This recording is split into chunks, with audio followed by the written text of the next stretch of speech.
The smell of expensive espresso and lavender-scented laundry detergent. That was the smell of my home. Or at least, the home I thought I had built with Elena over the last 14 years. I'm David, a 42-year-old structural engineer. My entire life is dedicated to the integrity of foundations, to ensuring that the things we build can withstand the weight of the world. Ironic, isn't it? It was a Tuesday, a day of no particular significance, until I found the silver cufflink under the passenger seat of our family SUV. It wasn't mine. I don't wear cufflinks. I'm a rolled-up sleeves kind of man. The metal was cold against my palm, catching the late afternoon sun that filtered through the garage window. David, are you coming in? The girls are asking for help with their math, Elena called from the doorway.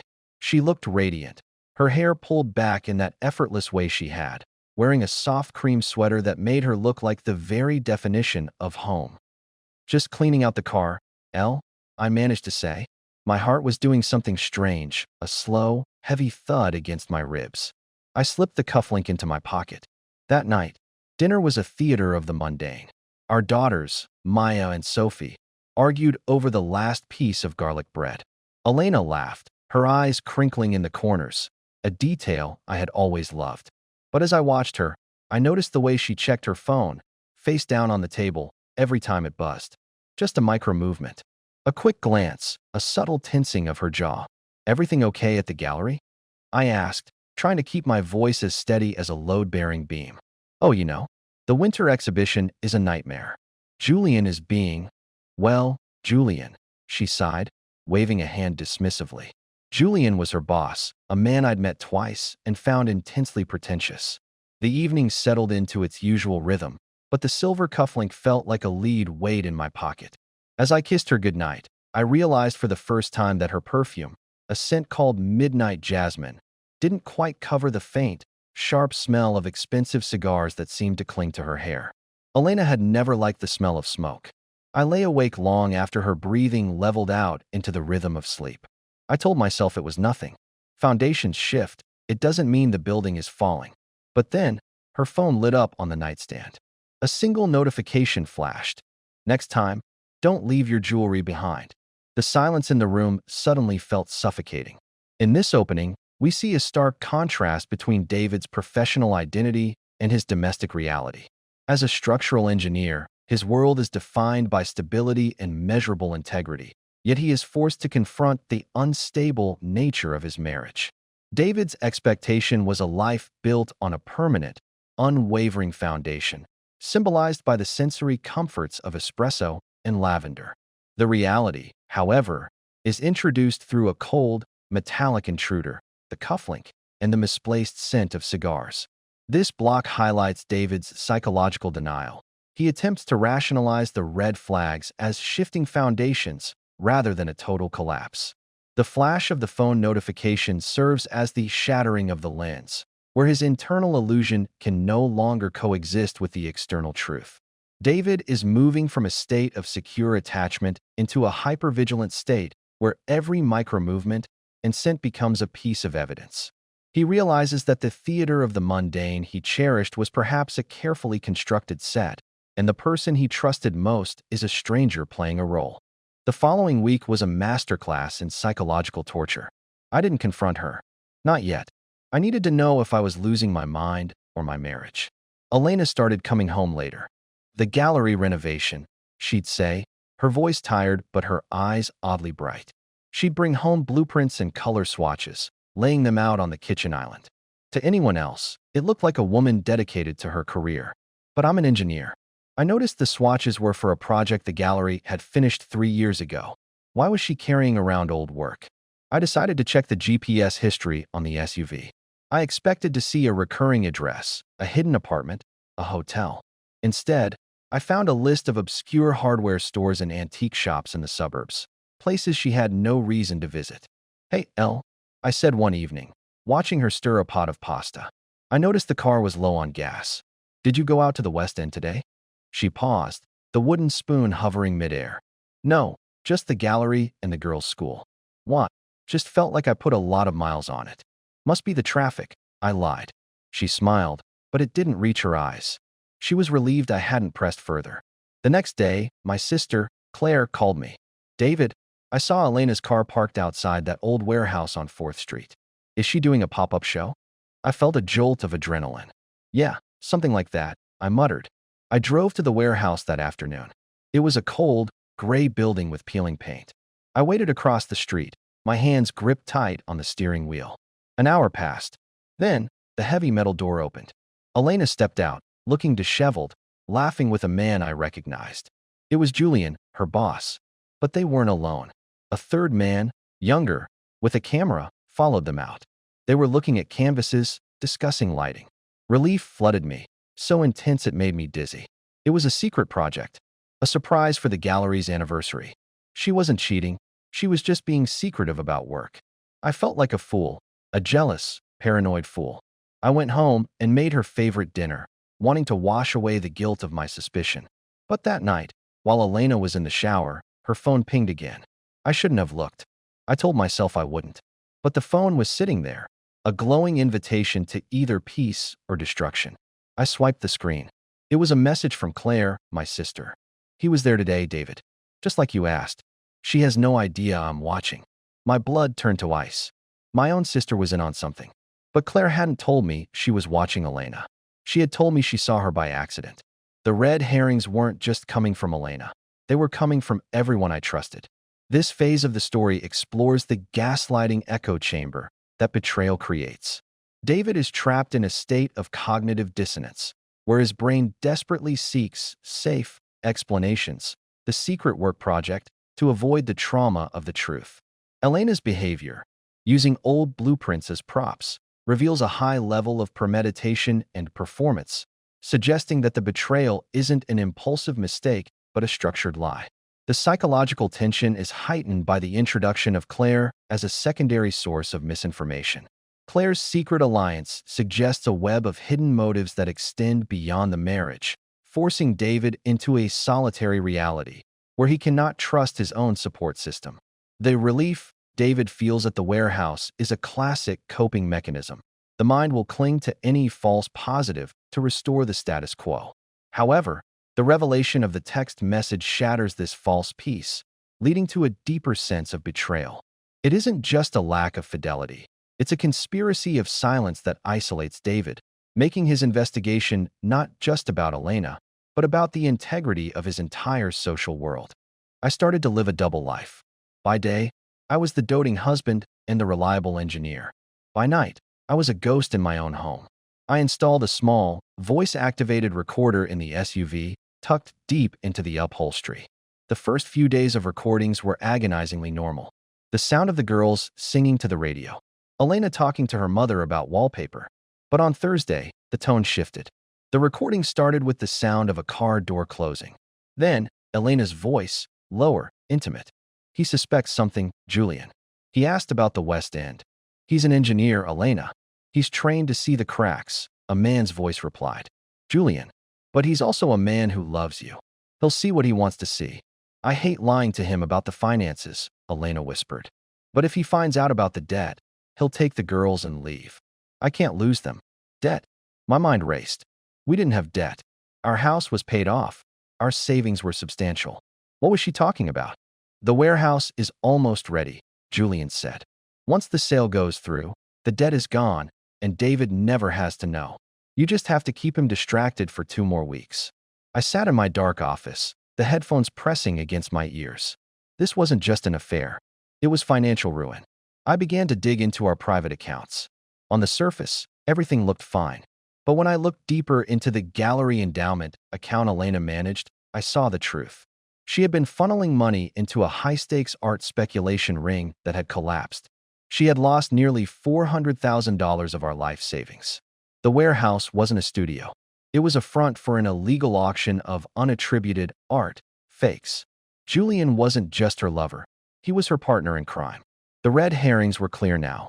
The silver cufflink? Likely dropped by Julian during a hurried meeting in our car. The smoke smell? The warehouses where they stored the canvases. My sister Claire? I realized she wasn't spying for me. She was an art consultant. She was helping them verify the fakes. She was keeping me distracted so Elena wouldn't get caught and ruin the family reputation. I felt a cold, sharp empowerment settle over me. The emotional devastation was there, Yes, the woman I loved was a thief and a liar. But the engineer in me had finally found the structural failure. I knew exactly where to place the demolition charges. In this section, the narrative shifts from emotional suspicion to forensic investigation, tracing the direct cause, Elena's financial greed and speculation, to the effect, the systematic destruction of the family's security. One decision, Elena's choice to funnel money into an illegal ring, triggered a massive chain of secondary betrayals, including the corruption of Claire and the necessity of Julian as a co-conspirator. David's choice to use professional investigative tools, the recorder, leads to the discovery of a double betrayal. The romantic affair is merely a byproduct of a much larger, more calculated criminal alliance. This block highlights how one fundamental lie necessitates a web of support, turning David's entire family into a facade. The effect on David is a shift from victim to strategist. The psychological weight of the romantic betrayal is momentarily superseded by the survival instinct of protecting his children's future. His realization that Claire is involved represents the collapse of the secondary support structure, leaving David completely alone in his reality, which paradoxically grants him the clarity to plan his final move without emotional interference. I waited for the big night, the gallery's anniversary gala. Elena was a nervous wreck, dressing in a stunning emerald gown that I had paid for. She looked like a queen, but to me, she looked like a crumbling facade. "You look beautiful, Elle," I said, my voice devoid of the warmth it used to hold. I was wearing a tuxedo. Inside my breast pocket was a USB drive and a set of legal documents. "Are you okay, David? You've been so quiet lately," she said, pausing as she applied her lipstick. She looked at me in the mirror. For a second, I saw a flicker of the woman I had married, the real Elena. But then she looked away. "Just thinking about foundations," I said. The gala was held at the gallery, a room filled with the city's elite, clinking champagne glasses and admiring masterpieces that I knew were worth less than the frames they were in. Julian was there, preening like a peacock. Claire was there, too, avoiding my eyes. Halfway through the speeches, I walked up to the AV booth. I knew the technician. I'd done the structural work on his house for free. "Hey, Mike. Elena wanted me to run this tribute video during Julian's speech. Surprising everyone," I whispered. He nodded, preoccupied with the soundboard. I plugged in the USB drive. Julian took the stage, his voice booming with false authority. "Art is about truth," he began. "It's about seeing what others miss." I pressed play. The giant screen behind him didn't show a tribute. It showed the high-resolution scans I'd found, the side-by-side comparisons of the fakes and the originals. It showed the ledger of the diverted funds from the gallery endowment. And finally, it played the audio from the SUV. "He's an engineer, Elena. He's trained to see the cracks. He'll see what he wants to see." The room went deathly silent. Julian froze, his face turning a sickly shade of gray. Elena, standing in the front row, looked like she had been struck by lightning. She turned to find me in the crowd. I didn't look angry. I looked tired. I walked toward her through the sea of horrified socialites. Claire tried to block my path, her face flushed with shame. "David, please. Get out of my way, Claire," I said, my voice low and cold. I reached Elena. She was shaking, her emerald gown suddenly looking like a costume. "The debt is gone, Elena," I said, loud enough for those around us to hear. "Because I filed the paperwork for a total audit and a police report. And I filed for divorce. The foundation is gone. There's nothing left to hold up." I turned and walked out of the gallery. I didn't stay to see the police arrive. I didn't stay to hear Julian's excuses. I walked into the cool night air, the sounds of the city feeling sharper, clearer than they had in years. The climax serves as a forced revelation, where David uses the very characters who deceived him to enact his justice. Julian's speech about truth becomes a mocking backdrop for the exposure of his lies, highlighting the psychological theme of performance versus reality. Elena's character is viewed through the lens of her public collapse. Her emerald gown, once a symbol of her status, becomes her shroud as her secrets are laid bare. This block reveals the mistake's lesson structure. Elena's mistake was assuming David's love made him weak and blind, while the lesson David learns is that truth is the only material that can actually support a life. Claire's intervention shows her role as a collateral traitor. someone who sacrificed family loyalty for professional greed. The psychological tension peaks not in an outburst of rage, but in David's emotional detachment. By presenting the evidence in a public forum, he isn't just seeking revenge, he is performing a controlled demolition of the entire social and professional web that enabled the betrayal. David's coldness represents his psychological survival. He has finally accepted that the building is unsalvageable and has stepped out before the final collapse. The months that followed were a blur of legal battles and quiet evenings with my daughters. Elena lost everything: her career, her reputation, and for a long time, the trust of her children. Julian fled the country before the indictments were finalized. Claire lost her license and her brother. I sat in my new house, a smaller, simpler place with a solid concrete floor and windows that looked out over a quiet park. The smell of lavender was gone, replaced by the scent of fresh sawdust and new beginnings. Maya, my eldest, came into the room. She was 14 now, her eyes holding a wisdom she shouldn't have had to earn. "Dad, are you okay?" "I'm getting there, Maya," I said, pulling her into a side hug. "I don't hate her," Maya whispered. I don't know who she is." "Me neither, honey. But we know who we are." I realized then that trust can indeed break, but resilience is the steel we use to rebuild. I had spent my life thinking that the most important part of a structure was the foundation. I was wrong. The most important part is the people who live inside it, and their willingness to speak the truth when the ground starts to shake. Elena reached out to me once from a halfway house.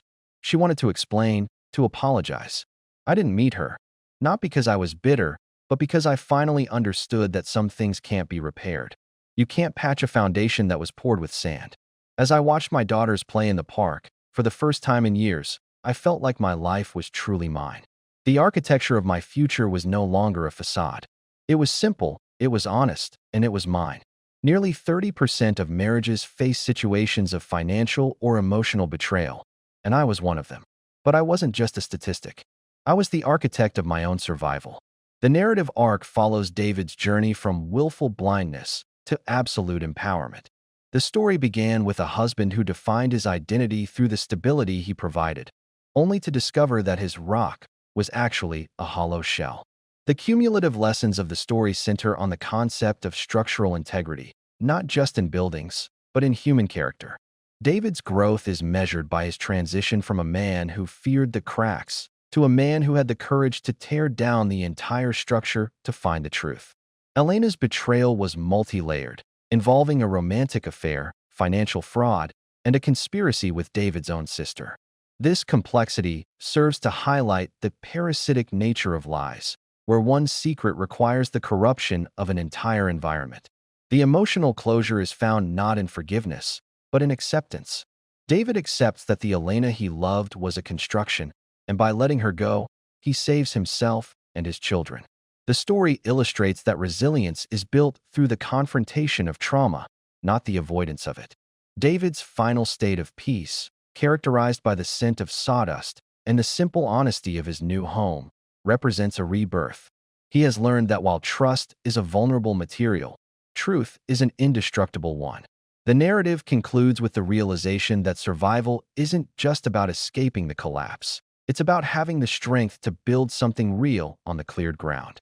David is no longer an engineer of facades. He is an engineer of a genuine, albeit scarred, life.